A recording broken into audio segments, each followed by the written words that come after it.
सीलमपुर नगर में धर्मपाल नाम का एक गरीब किसान रहा करता था। वर्षों की मिन्नतें और दुआओं के बाद उसके घर एक पुत्र का जन्म हुआ। खुशी के मारे उसने अपने बेटे का नाम धनिया रख दिया। धनिया बचपन से ही बड़ा शरारती था। अक्सर वो गांव के बच्चों से झगड़ा किया करता था और गली मोहल्ले में उधम मचाया करता था। गांव का कोई न कोई आदमी रोज उसकी शिकायत लेकर उसके पिता के पास आते थे। एक दिन उसके पिता उसे समझाते हुए कहने लगे, धनिया, आजकल तेरी बहुत शिकायतें आने लगी हैं। आखिर तू इतनी शैतानी क्यों करता है? कल से तू मेरे साथ खेतों पर चला कर। वहाँ मेरे साथ काम में हाथ बटाएगा तो गांव में शैतानी करने से बच जाएगा। नहीं बापू, मैं खेतों पर नहीं जाऊंगा। मुझसे धूप में खेतों पर मेहनत नहीं होगी। लेकिन मैं आपसे वादा करता हूँ, अब कभी भी शैतानी नहीं करूँगा। दिन बीते और धनिया बड़ा हो गया। एक दिन धर्मपाल ने उससे कहा, बेटा, अब मेरी उम्र हो चली है। शरीर अब वैसा साथ नहीं देता जैसा पहले देता था। आंखें भी अब धुंधली होने लगी हैं और हाथ पांव में भी ताकत नहीं रही। ईश्वर की कृपा से तू अब जवान हो गया है, समझदार भी है। मैंने तुझे पाल पोस कर बड़ा किया ताकि बुढ़ापे में हमारा सहारा बने। अब वक्त आ गया है कि तू कुछ काम धंधा करे ताकि घर का कुछ सहारा बन सके। मैं ज्यादा दिन तक ये अकेले बोझ नहीं उठा पाऊंगा। पिताजी, इतनी भी क्या जल्दी है? आपने इतने सालों तक मुझे खिलाया पिलाया, पाला पोसा। अब 2-4 साल आप मेरी जिम्मेदारी और उठाएं तो क्या हो जाएगा? और आपने तो कहा था कि जब तक आपकी सांस चलेगी मुझे किसी चीज की चिंता नहीं करनी पड़ेगी। बिल्कुल कहा था बेटा, और आज भी मैं वही चाहता हूँ कि तुझे कोई तकलीफ ना हो। लेकिन अब हालात बदल रहे हैं, घर की जरूरतें बढ़ रही हैं, खर्च बढ़ रहा है और मेरी हड्डियां जवाब दे रही हैं। अगर तू आज कोई काम नहीं करेगा तो कल जब मैं नहीं रहूंगा तब क्या करेगा? मैं चाहता हूँ कि तू मजबूत बने, जिम्मेदार बने, ताकि खुद भी संभल सके और इस घर को भी संभाल सके। पिताजी, आप ये कैसी बातें कर रहे हैं? अभी मेरी उम्र क्या है? कर लूंगा काम भी। अभी तो मेरी मौज मस्ती करने की उम्र है। अपने बेटे की बात सुनकर धर्मपाल चुप हो गया और पहले की तरह ही अपने खेतों के काम में जुट गया। कुछ दिनों के बाद धर्मपाल फिर से अपने बेटे से कहने लगा, बेटा धनिया, आखिर तू समझता क्यों नहीं? अब मैं बूढ़ा हो चला हूँ। अब तो ऐसा लगता है जैसे बस कुछ ही दिनों तक ही जीवित रह पाऊंगा। बेटा, हम पर तरस खाओ और कुछ काम धंधा करो जिससे घर में 2-4 पैसे आ सकें। देखो पिताजी, आप दोनों मेरे माता पिता हो। आपने मुझे पैदा किया है। मुझे जीवन भर खिलाने का तुम्हारा फर्ज है। अपने फर्ज को निभाओ। मैं कुछ भी कामकाज नहीं करूंगा, चाहे जो हो जाए। इतना कहकर धनिया घर से बाहर चला गया। कमला, ये लड़का हाथ से निकल गया। मैं इसे समझा समझा कर थक चुका हूँ, लेकिन मेरी सुनता ही नहीं है। समझ नहीं आता क्या करूँ जिससे ये कोई काम करने लगे। मुझसे तो अब इस बुढ़ापे में खेतों में काम नहीं होता है। दुखी मत होइए जी, हिम्मत से काम लीजिए। आप एक काम करिए, राजा के पास जाकर राजा से धनिया की शिकायत कर दीजिए। अब महाराज ही धनिया को सुधार सकते हैं। तुम ठीक कहती हो कमला, मैं कल ही महाराज के पास जाऊंगा और धनिया की शिकायत करूंगा। अगले दिन धर्मपाल दरबार में पहुंच गया और राजा से कहने लगा, महाराज की जय हो। महाराज, मुझ दुखियारे की मदद कीजिए। क्या हुआ? क्या परेशानी है तुम्हें? महाराज, मेरा एक ही बेटा है जिसका नाम धनिया है। मैंने धनिया को बड़े ही लाड प्यार के साथ आज से पाला था कि वो बुढ़ापे में मेरा सहारा बनेगा। अब मैं बूढ़ा हो गया हूँ, मुझसे खेतों में मेहनत भी नहीं होती। मैं जैसे तैसे करके खेतों में मेहनत करता हूँ, लेकिन मेरा बेटा धनिया कोई काम नहीं करता। वो सारा दिन गांव की गलियों में आवारा घूमता रहता है। मैंने उसे बहुत समझाया कि कोई काम कर ले जिससे कुछ राहत मिल सके, लेकिन वो कहता है कि आपने मुझे पैदा किया है, मुझे जीवन भर खिलाने का तुम्हारा फर्ज है, अपने फर्ज को निभाओ। मैं कुछ भी काम काज नहीं करूंगा, चाहे जो हो जाए। ये कहते कहते धर्मपाल रोने लगा और रोते हुए राजा से बोला,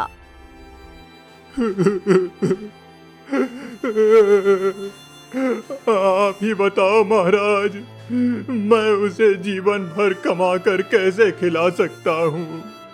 तुम्हारा बेटा तो बड़ा ही निर्दयी है, तुम परेशान ना हो, मैं उसे सबक जरूर सिखाऊंगा। सैनिकों, जाओ और धनिया को इसी समय हमारे सामने पेश करो। राजा के कहने पर सैनिक तुरंत ही धनिया को पकड़कर ले आए। महाराज ने धनिया से कहा, क्यों रे धनिया, क्या तेरे माँ बाप ने तुझे इसीलिए पाला था कि तू यूं ही आवारागर्दी करता फिरे? बचपन से तुझे गोद में उठाया, अपना पेट काट काट कर तुझे खिलाया, बड़ा किया, और आज तू इतना जवान हट्टा कट्टा है, फिर भी कोई काम धंधा नहीं करता। क्या तुझे जरा भी शर्म नहीं आती? तेरे बूढ़े माँ बाप दिन रात तुझसे उम्मीद लगाए बैठे हैं कि तू कुछ काम करेगा, कुछ कमाएगा, घर का सहारा बनेगा, और तू है कि ना काम करता है, ना कोई जिम्मेदारी समझता है। क्या तेरा फर्ज नहीं बनता कि तू अब इन्हें कमाकर खिलाए? महाराज, मेरा फर्ज बिल्कुल बनता है कि मैं इन्हें कमाकर खिलाऊं, इनका सहारा बनूं। लेकिन महाराज, मेरी समझ नहीं आता कि मैं क्या काम करूं। मैंने आज तक कोई काम काज नहीं सीखा जिसे मैं कर सकूं, और रही बात मजदूरी की, मजदूरी मुझसे होती ही नहीं है।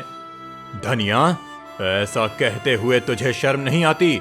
अरे इस दुनिया में काम की कमी थोड़ी है, जो मर्जी हो वो काम करो, चाहे चोरी करो, डांका डालो, ये तुम्हारी मर्जी है, पर तुम्हें अपने बूढ़े माँ बाप को खिलाना पिलाना ही पड़ेगा, तुम्हें उनका सहारा बनना ही पड़ेगा। अगर मुझे तुम्हारी दोबारा शिकायत मिली तो मैं तुम्हें बख्शूंगा नहीं। महाराज, आप मुझे चोरी करने की सलाह दे रहे हैं, लेकिन चोरी करना तो अपराध है। अरे मूर्ख, तू क्या चोरी करेगा?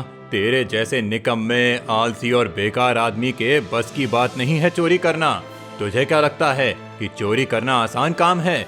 उसमें भी दिमाग चाहिए, चतुराई चाहिए, और सबसे बड़ी बात, मेहनत करनी पड़ती है। और तू तो मेहनत से कोसों दूर भागता है। तू तो वही जीव है जो जीते जी सिर्फ दूसरों पर बोझ बनकर रह गया है। सच कहूँ तो ऐसे नालायक पुत्र का पिता बनने से तो बेहतर है कि कोई निसंतान ही रह जाए। धनिया, तू इस मानव जीवन पर एक धब्बा है, एक ऐसा कलंक जो ना समाज के काम आता है, ना परिवार के। तुझसे ज्यादा व्यर्थ जीवन शायद ही किसी का हो। राजा की बात सुनकर धनिया को बहुत गुस्सा आया। वो सोचने लगा, ओह, भरे दरबार में मेरा इतना अपमान। ये राजा अपने आप को समझता क्या है? क्या मैं इसके डराने और धमकाने से काम धंधा करने लगूंगा? नहीं, हरगिज नहीं। ओह, इस भरे दरबार में मेरा अपमान। क्या समझता है ये अपने आप को? क्या सिर्फ इसीलिए कि इसके सर पर ताज है वो मुझे बेइज्जत कर देगा और मैं चुपचाप सह लूंगा? नहीं, हरगिज नहीं। मैं कोई डरने वाला नहीं हूँ। ये सोचता है कि इसके डराने धमकाने से मैं काम कर लूंगा। नहीं, ऐसा कभी नहीं होने वाला। अब किस सोच में डूब गए? जाओ, जाकर कोई काम करो, और अब तुम्हारी कोई शिकायत नहीं मिलनी चाहिए, याद रखना। दोनों पिता पुत्र राज दरबार से अपने घर की ओर चल पड़े। जब वो आधे रास्ते में पहुंच गए तो धनिया रास्ते में रुक गया। धर्मपाल धनिया से बोला, क्या हुआ बेटा, तुम रुक क्यों गए? चलो, घर चलो। पिताजी, अब मैं घर नहीं जाऊंगा। आप मुझे भूल जाइए कि आपका कोई बेटा भी था। मैं आपके लिए मर चुका हूँ। ना बेटा, ऐसा ना कहो, ऐसे शब्द अपने मुंह से ना निकालो। मैं ठीक कह रहा हूँ पिताजी। भरे दरबार में आपने मुझे अपमानित करवाया। अब आपके कलेजे में ठंडक पड़ गई होगी। अब मैं कोई काम धंधा करूं या ना करूं, परंतु मैं आपके साथ नहीं रहूंगा। मैं जा रहा हूं और अब कभी घर वापस नहीं आऊंगा। इतना कहकर धनिया वहाँ से चला गया। उसके पिता उसे देखते रह गए। धर्मपाल जल्दी से घर गया और सारी बात अपनी पत्नी को बता दी। पति की बात सुनकर पत्नी को बहुत दुख हुआ। ये क्या हुआ जी? हमने तो ये सब उसके भले के लिए किया था, लेकिन वो हमें छोड़कर चला गया। मैं अपने बेटे के बगैर नहीं रह सकती। ये सब मेरी ही गलती है। ना मैं तुम्हें राजा के पास उसकी शिकायत करने को कहती और ना ही वो हमें छोड़कर जाता। जैसा भी था, लेकिन वो मेरी आंखों के सामने तो था। पता नहीं कहाँ धक्के खा रहा होगा। कमला, अब इस तरह रोने से कुछ नहीं होगा। तुम चिंता मत करो। जब उसे कोई ठिकाना नहीं मिलेगा तो थक हार कर घर वापस लौट आएगा। मैं कैसे चिंता ना करूं? मेरा एक ही तो बालक है। अगर उसे कुछ हो गया तो मैं जिंदा नहीं रह सकूंगी। वो तो कभी गांव से बाहर भी नहीं गया। पता नहीं किस हाल में होगा। मैं आपके सामने हाथ जोड़ती हूँ, उसे तलाश करके ले आओ। पत्नी के कहने पर धर्मपाल अपने बेटे धनिया को ढूंढने निकल पड़ा। जबकि उधर धनिया एक बियाबान जंगल में पहुंच गया था। जंगल में चलते चलते शाम हो गई और धीरे धीरे अंधेरा छाने लगा। लगता है रात इसी जंगल में बितानी पड़ेगी। यहाँ तो दूर दूर तक कुछ नजर नहीं आ रहा है। मुझे ऐसी जगह तलाश करनी होगी जहाँ मैं जंगली जानवरों से बच सकूं। धनिया ये सोच ही रहा था कि तभी उसकी नजर एक आदमी पर पड़ी जो पेड़ के नीचे बैठा आराम कर रहा था। उस आदमी के सामने सोने से भरी हुई एक थैली रखी हुई थी, जिसे देखकर वो आदमी बहुत खुश हो रहा था और खुद से कह रहा था, हे ऊपर वाले, आज तो तूने मुझ पर बड़ी ही कृपा की है और चोरी में मुझे इतना माल हाथ लग गया। धनिया पेड़ के पीछे खड़ा चुपचाप उस आदमी को देख रहा था। धनिया को समझते देर नहीं लगी कि ये आदमी चोर है जो अपनी चोरी का माल लेकर यहाँ आ गया है। उस आदमी को देखकर धनिया सोचने लगा, काश इतनी दौलत मेरे पास भी होती तो मुझे कुछ करना न पड़ता और आराम के साथ जिंदगी गुजारता। धनिया सोने को देखकर ना जाने किन विचारों में डूब गया। तभी उस आदमी की नजर धनिया पर पड़ जाती है। वो धनिया से कहता है, कौन हो तुम और इतनी रात गए यहाँ क्या कर रहे हो? जी, मैं रास्ता भटक गया हूँ। दरअसल मैं अपने घर से रूठ कर आया हूँ। मैंने अपना घर, अपने माँ बाप छोड़ दिए हैं। धनिया अपनी सारी बात उस आदमी को बताता है। धनिया की बात सुनकर वो आदमी सोचने लगता है, ये लड़का हट्टा कट्टा है, क्यों ना इसे अपने चोरी के धंधे में शामिल कर लूं। अगर ये मेरे चोरी के धंधे में शामिल हो गया तो मैं इसके साथ मिलकर और भी बड़ी बड़ी चोरी कर सकता हूँ। ये सोचकर आदमी धनिया से कहता है, मेरा नाम बलदेव है, मैं एक चोर हूँ। अमीर आदमियों के घर में चोरी करता हूँ। अगर तुम चाहो तो मेरे साथ रहकर चोरी का काम सीख सकते हो। इस काम से तुम कुछ ही दिनों में अच्छा खासा पैसा कमा सकते हो और फिर जल्दी ही ढेर सारी दौलत के मालिक बन जाओगे। बलदेव चोर की बात सुनकर धनिया सोच में पड़ गया। कुछ देर बाद सोचने के बाद वो बलदेव से बोला, मैं आपके साथ रहकर चोरी का काम सीखने को तैयार हूँ। चोरी करके मैं राजा से अपने अपमान का बदला ले सकूंगा। बहुत बढ़िया, चलो मेरे साथ, मैं तुम्हें अपने घर ले चलता हूँ। बलदेव धनिया को अपने घर ले गया।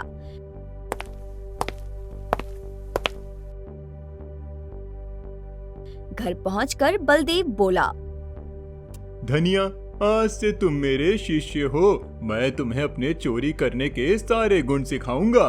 तुम्हें मेरी सारी बात ध्यान और लगन से सुननी होगी। मैं भी आज से आपको अपना गुरु मानता हूँ और वादा करता हूँ कि मन लगाकर चोरी के गुण सीखूंगा। शाबाश धनिया, मुझे तुमसे यही उम्मीद थी। बलदेव धनिया को चोरी के गुण सिखाने लगा। दूसरी तरफ धनिया के माता पिता धनिया की वजह से बहुत परेशान थे। उसकी माँ का तो जैसे रो रो कर बुरा हाल हो गया था और धनिया के पिता भी बहुत पछता रहे थे कि उन्हें राजा के पास जाकर धनिया की शिकायत नहीं करनी चाहिए थी। जबकि धनिया बलदेव से चोरी करने के नए नए तरीके सीख रहा था। 15 दिन के अंदर ही बलदेव ने धनिया को चोरी के सारे गुण सिखा दिए। धीरे धीरे समय बीता, दिन और महीने बीत गए। धनिया ने बलदेव चोर के साथ मिलकर कई जगह चोरियां की। दोनों एक के बाद एक चोरी करते गए। धनिया अब तक एक शातिर चोर बन चुका था।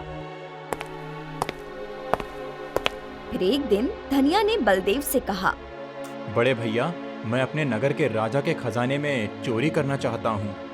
ये तू क्या कह रहा है धनिया? कहीं तू पागल तो नहीं हो गया है? भैया, मैं पागल नहीं हुआ हूँ। राजा ने भरे दरबार में मुझे अपमानित करते हुए कहा था कि मैं कोई काम नहीं कर सकता, यहाँ तक कि मैं चोरी भी नहीं कर सकता। आज मैं राजा को दिखाना चाहता हूँ कि मैं कितना बड़ा और कितना शातिर चोर बन गया हूँ। धनिया, ये काम बहुत जोखिम भरा है, इसमें तुम्हारी जान को भी खतरा हो सकता है। मैं जानता हूँ, लेकिन मैं राजा से अपने अपमान का बदला लेना चाहता हूँ। ठीक है, जैसी तुम्हारी इच्छा। अगले दिन दोनों ने राजा के खजाने में चोरी करने की तरकीब सोची और रात होते ही राजा के खजाने से चोरी कर ली। जाते जाते धनिया ने राजा के खजाने में एक चिट्ठी छोड़ दी। सुबह होते ही ये खबर राजा तक पहुंची। सिपाहियों ने राजा को वो चिट्ठी दिखाई जो धनिया छोड़कर गया था। राजा ने चिट्ठी पढ़ी। चिट्ठी में लिखा था, महाराज, याद करो, एक दिन आपने भरे दरबार में मुझे अपमानित किया था कि मैं चोरी करने के योग्य भी नहीं हूँ। आज आंख खोलकर अच्छी तरह से देख लो, मैंने आपका खजाना चोरी कर लिया है। चिट्ठी पढ़कर राजा कहने लगा, अच्छा, तो ये उस धनिया का काम है जिसके पिता कुछ दिन पहले ही दरबार में उसकी शिकायत करने आए थे। सैनिकों, धर्मपाल किसान के घर जाओ और उसके बेटे धनिया को पकड़कर हमारे पास लेकर आओ। राजा का आदेश पाते ही सैनिक धर्मपाल किसान के घर पहुंच गया और गुस्से में धर्मपाल से कहने लगा, धनिया कहाँ है? वो तो यहाँ पर नहीं है। हम खुद नहीं जानते कि वो कहाँ है। वो कई महीनों से घर नहीं आया। हम बूढ़े माँ बाप को छोड़कर ना जाने कहाँ चला गया है। झूठ बोलते हो तुम दोनों अच्छी तरह जानते हो कि आपके बेटे ने राजा के खजाने से चोरी की है और अब तुम दोनों ने चोरी के माल के साथ उसे कहीं छुपा रखा है। चोरी का माल? हाँ, चोरी का माल। अनजान बनने की कोशिश मत करो। इसका मतलब धनिया चोर बन गया है? नहीं, वो चोरी नहीं कर सकता। वो लाख बुरा था, लेकिन ऐसा काम कभी नहीं कर सकता। तुम्हारे यकीन ना करने से कुछ नहीं होता है। अब तुम्हें हमारे साथ राजा के पास चलना होगा। सैनिकों ने जब धनिया को झोपड़ी में नहीं पाया तो वो धनिया की जगह पर उसके बूढ़े माता पिता को पकड़कर राजा के पास ले गए। जब राजा ने धनिया की जगह उसके माता पिता को देखा तो वो सैनिकों से कहने लगे, सैनिकों, तुम धनिया की जगह धनिया के बूढ़े माता पिता को क्यों उठाकर लाए? महाराज, धनिया घर पर नहीं था। जरूर इन दोनों ने ही उसे छुपाया होगा, इसीलिए हम इन्हें पकड़कर ले आए हैं। बहुत अच्छा किया। इन दोनों को कैद खाने में बंद कर दो। सैनिक दोनों को कैद खाने में बंद कर देते हैं। उधर राजा के खजाने से मिला धन धनिया और बलदेव आपस में बांट रहे थे और दोनों बहुत ही खुश थे। एक दिन जब धनिया और बलदेव चोरी करके घर लौट रहे थे तो अचानक बहुत तेज बारिश होने लगी। बारिश से बचने के लिए दोनों एक घर का दरवाजा खटखटाने लगे। अंदर से एक आदमी आया और कहने लगा, कौन हो तुम? हम परदेसी हैं, अपने गांव लौट रहे थे, लेकिन अचानक रास्ते में जोरदार बारिश शुरू हो गई। अब ना तो रास्ता साफ दिखाई दे रहा है और ना ही कोई ठहरने की जगह मिल रही है। ऐसे में क्या आज रात के लिए हम आपके घर में रुक सकते हैं? कृपया मना मत करना, बहुत उम्मीद लेकर आपके पास आए हैं। अरे भाई साहब, ये कोई मना करने की बात है? हमारे यहाँ तो कहा जाता है कि अतिथि हमारे लिए भगवान के समान होता है। आप लोग चिंता ना करें, हमारे घर में आपके ठहरने का पूरा इंतजाम हो जाएगा। आइए आइए, अंदर आइए। दोनों घर के अंदर चले गए। कुछ देर बाद घर के मालिक की बेटी उन दोनों के लिए खाना लेकर आई। लड़की बहुत ही खूबसूरत थी। उसकी खूबसूरती देखकर धनिया उस लड़की पर मोहित हो गया और उससे प्रेम करने लगा। जब धनिया और बलदेव रात को सोने के लिए चारपाई पर लेटे तो धनिया बलदेव से बोला, बड़े भैया, मुझे ये लड़की बहुत पसंद है। मुझे इससे प्रेम हो गया है। मैं इससे विवाह करना चाहता हूँ। अगर ऐसी बात है तो तुम चिंता मत करो। मैं सुबह घर के मालिक से तुम्हारे विवाह के बारे में बात जरूर करूँगा। सुबह होने पर बलदेव ने घर के मालिक से कहा, श्रीमान, मैं आपसे आपकी पुत्री के विवाह के बारे में बात करना चाहता हूँ। हाँ हाँ, बिल्कुल कीजिए, इसमें घबराने वाली क्या बात है। ये मेरा बेटा धनिया है। मेरे पास धन की कोई कमी नहीं है, जमीन जायदाद की भी कमी नहीं है। दरअसल मैं अपने बेटे धनिया का विवाह आपकी बेटी से कराना चाहता हूँ। देखिए, जमीन जायदाद आपके पास है, ये बहुत अच्छी बात है। मुझे कहीं ना कहीं तो अपनी बेटी का विवाह करना ही है, लेकिन आप पहले ये बताइए कि आपका बेटा करता क्या है। अभी तो ये कुछ नहीं करता है, वैसे इसे कुछ करने की जरूरत भी क्या है। इसके बाप के पास धन दौलत की कोई कमी थोड़ी है। असल में मेरे कहने का मतलब ये है कि आपका बेटा कोई काम धंधा या कारीगिरी जानता है। मेरे बेटे ने कभी कोई काम धंधा या कारीगिरी नहीं सीखी। इसे कुछ सीखना या जानने की जरूरत भी नहीं है, क्योंकि ये मेरी संपत्ति का एकमात्र वारिस है।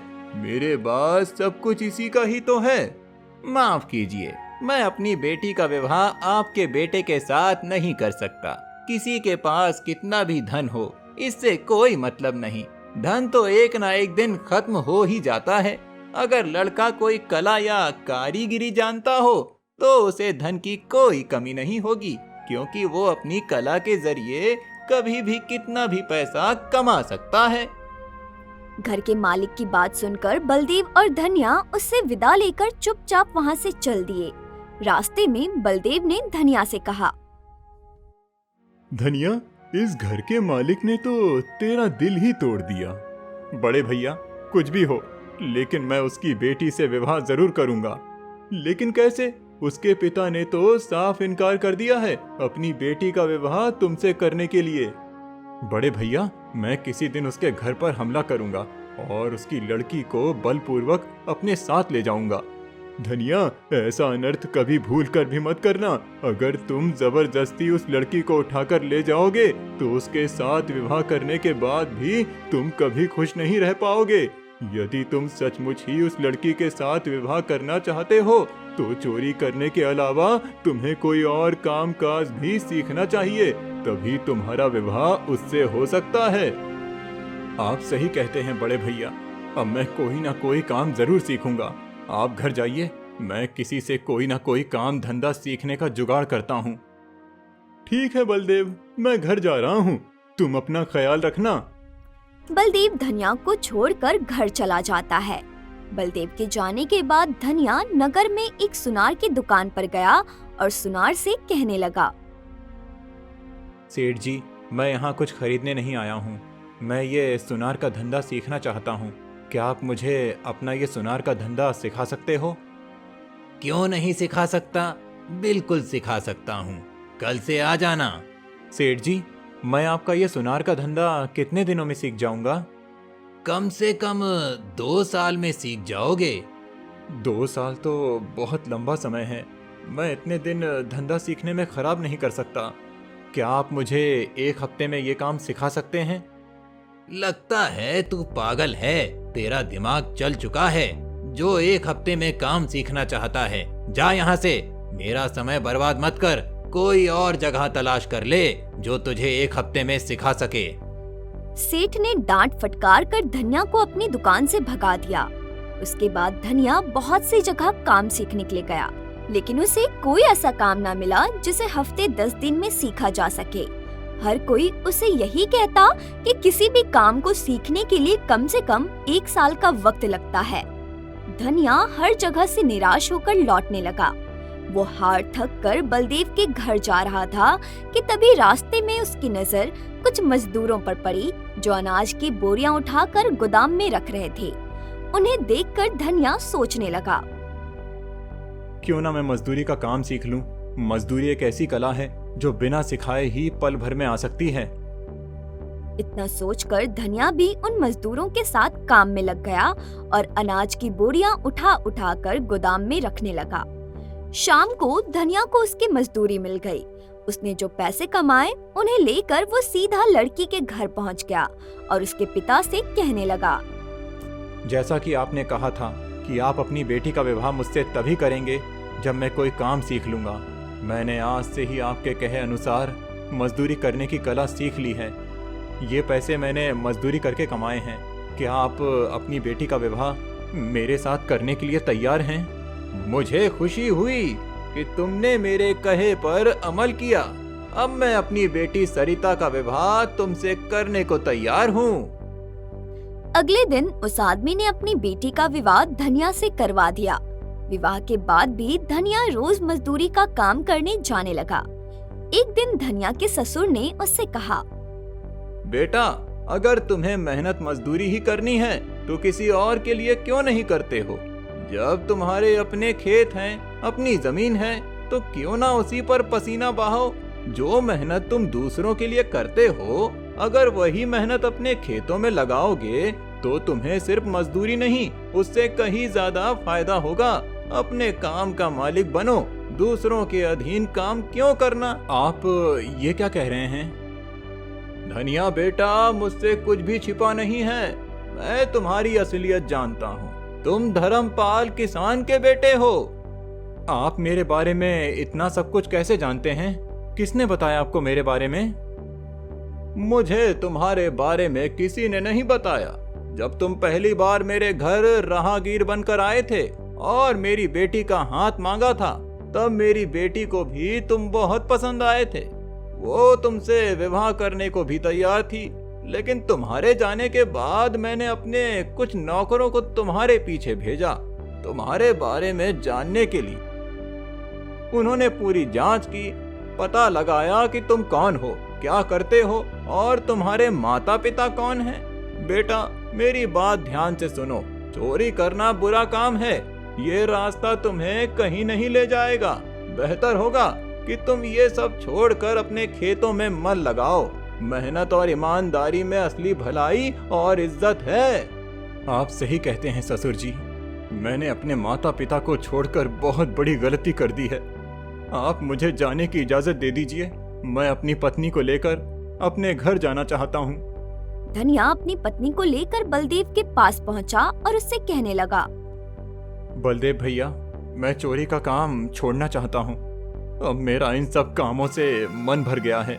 धनिया, तुम आज इसी समय चोरी करना छोड़ सकते हो और मैं भी आज से चोरी करना छोड़ता हूँ। पूरी जिंदगी चोरी करने में बीत गई, अब ईमानदारी से जीवन बिताऊंगा। बड़े भैया, मुझे वो धन लौटा दीजिए जो मैंने और आपने राजा के खजाने से चुराया था। मैं वो धन राजा को वापस करना चाहता हूँ। बलदेव चोर ने धनिया को सारा धन लौटा दिया। धनिया वो सारा धन लेकर राजा के दरबार में जा पहुंचा और राजा से कहने लगा, महाराज, मैंने आपके खजाने में से चोरी करने की गुस्ताखी की थी।